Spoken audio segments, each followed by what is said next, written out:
जब मैं छोटी थी तब हम गांव में रहते थे। वो एक छोटा सा गांव था। सबको पता है गांव का माहौल कैसा होता है। वहाँ सब खुशी गम में साथ होते हैं। हम जिस मोहल्ले में रहते थे वहाँ एक 26-27 साल का लड़का था। उसका नाम अजीम था। हम बच्चे तो अजीम भाई कहते थे। उनके वालिदैन का इंतकाल हो चुका था। वो इकलौते थे। अजीम भाई अखलाक के बहुत अच्छे थे। सब गांव वाले उनकी तारीफ करते थे।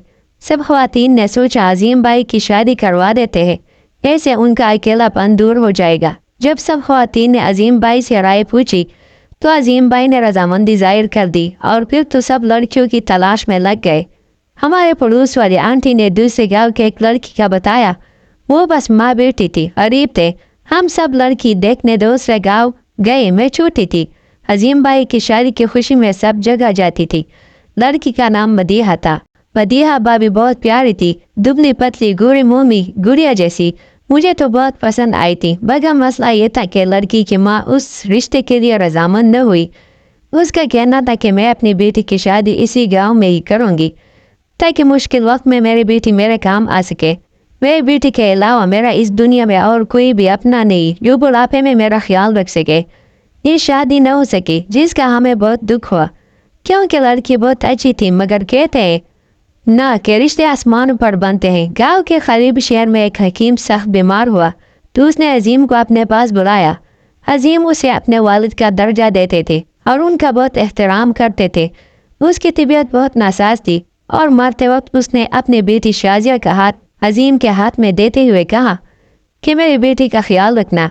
शाजिया एक पढ़ी लिखी लड़की थी और बाप के वफात के बाद अजीम के खानदान वाले उसे अपने साथ गाँव ले आए और यूँ शाजिया भाभी शादी हो के हमारे गाँव हमारे मोहल्ले में आ गई। शाजिया भाभी देखने में जितनी प्यारी थी उनका अखलाक उससे अच्छा था। एक हफ्ते में सब गाँव वाले भाभी की तारीफ करने लगे थे। भाभी की शादी को 1 साल से ऊपर हो गया था। भाभी को बेटा हुआ था। सब गाँव वाले खुश थे। सब ने भाभी का बहुत ख्याल रखा। अजीम भाई और भाभी तो बहुत ही खुश थे। कुछ दिनों से भाभी उदास थी। अजीम भाई ने वजह पूछी तो भाभी ने कहा मुझे अपनी खाला की बहुत याद आ रही है, मैं कुछ महीने अपनी खाला के घर चली जाऊं। भाभी ने अजीम भाई से कहा और अजीम भाई दूसरे दिन भाभी को खाला के घर छोड़ने चले गए। खाला का गांव बहुत दूर था, 1 दिन लग जाता था जाने में। भाई भाभी को छोड़ के 1-2 दिन रुक गए और वापस आ गए। भाभी ने वहाँ चंद रोज अपनी खाला के साथ गुजारे। खाला उसे देखकर बहुत ज्यादा खुश हुई। ये जून का महीना था। भाभी की खाला खेतों में काम करती थी। भाभी के घर में सहन में नीम का बहुत बड़ा दरख्त था। मैं खेत में काम करने जा रही हूँ, तुम दरख्त के नीचे नहीं जाना, भूख लगे तो खाना खा लेना। भाभी की खाला ने भाभी से कहा। वो भाभी को पेड़ के नीचे जाने नहीं देती थी। वजह पूछो तो कहती वहाँ असरात है। गाँव की तमाम औरतें उसे नीम के दरख्त के नीचे जाने से रोकती थी। शाजिया हैरान थी कि गाँव के तमाम मर्द तो इस बड़े दरख्त के नीचे बैठते हैं और कभी कभी सो भी जाते हैं, मगर औरतों को वहाँ क्यों नहीं जाने दिया जाता। जून का महीना था, बहुत गर्मी थी।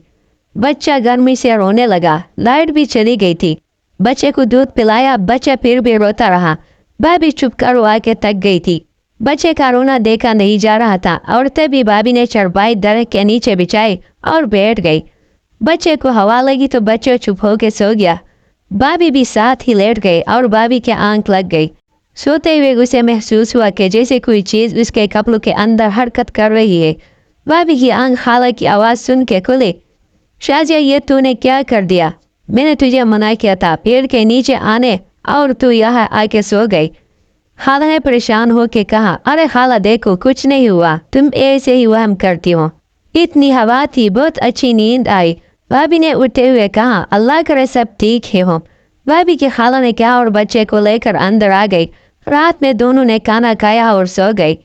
तभी किसी की चीख से खाला की आंख खोली तो देखा शाजिया भाभी चारपाई पर मुंह नीचे करके बैठी है। क्या हुआ शाजिया, ऐसे क्यों बैठी है?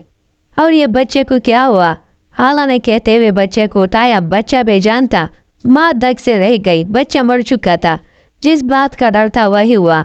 मैं इसलिए मना करती थी, खाला ने रोते हुए कहा। भाभी तो सदमे में थी।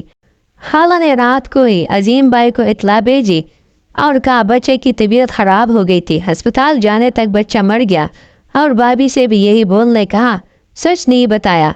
رات کوئی بچے کو خالہ نے غسل دے دیا۔ جب غسل دے رہی تھی تب دیکھا بچے کے گلے پر انگلیوں کے نشان تھے، جیسے کسی نے گلا دبایا ہو۔ خالہ نے عظیم کے آنے تک بچے کو کفن پہنا دیا۔ عظیم کے آنے کے بعد بچے کو دفنانے لے گئی۔ کفن دفن سے فارغ ہو کے بھائی کچھ دن وہی رک گئے۔ بھابھی بالکل خاموش تھی۔